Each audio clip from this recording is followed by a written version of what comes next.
Several months ago, I came across this sketchbook on sale at a craft store, and it's designed for painting. I think originally it's designed for watercolor, but I decided to try using it for oil painting.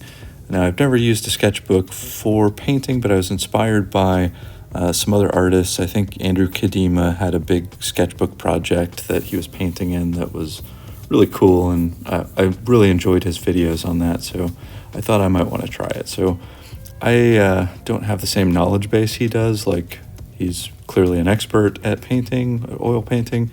I'm not, and there's some things that he did to prepare his paper that I didn't do that I probably need to do. I shared a video for the first couple of sketches, or not sketches, paintings that I did in the sketchbook, and I kind of struggled with it because I didn't prepare the paper at all. I just tried to paint directly on the black paint, alla prima, just doing some portraits. So it didn't work out very well. I found it to be very hard. It was hard to make the paint emerge from the black paper, and I found it was kind of slow going painting alla prima in that way because I tried to put a background wash on it. It was just very difficult. So for round 2, which I have on the screen now, I've got a couple of paintings here in progress, time lapses to view. For this one, I actually tried to put down a base layer of kind of a gray acrylic paint, and I did that a long time ahead of time, like probably a month ahead of actually painting, and I did several of the pages, this one in gray. I think the next pages are in white or like an off-white, to see if that's better. I think what I actually need to do, though, is follow that more experienced artist's lessons on this. Like, I think he said GAC is some kind of primer to put on there or something. I need to research that more and kind of do more what a professional would do on this, because I found this to be hard again too.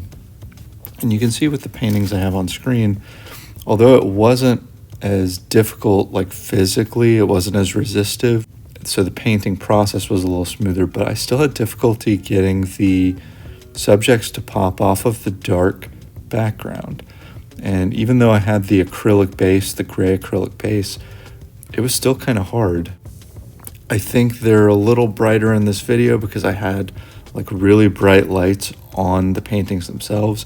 And in fact, the left side painting of the man that looks kind of like Vincent van Gogh, there's a ton of reflection happening here. So that was unfortunate. That's not a great video, but like the quality, it's a lot of reflections. But regardless, the paintings themselves are really dark.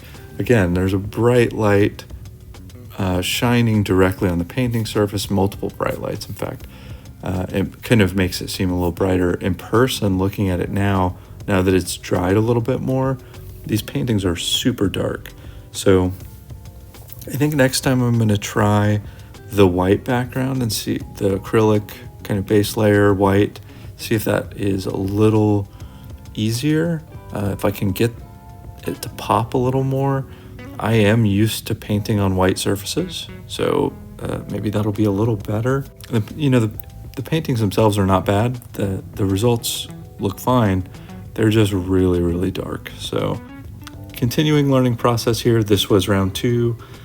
We'll see how it goes. I should continue to do this. It takes some time for the paintings to dry, obviously. Oils do that. So I'll have to kind of stagger between regular paintings on oil paper, like larger surfaces, versus the sketchbook. So I'll stagger it, but I do want to continue to do this because, I don't know, I just think it's kind of cool. It's kind of fun to have a sketchbook that has oil paintings in it. So round 3, probably coming up at some point. We'll see if I learned any lessons from it. So that's all I have for this one. Thanks for watching. See you next time.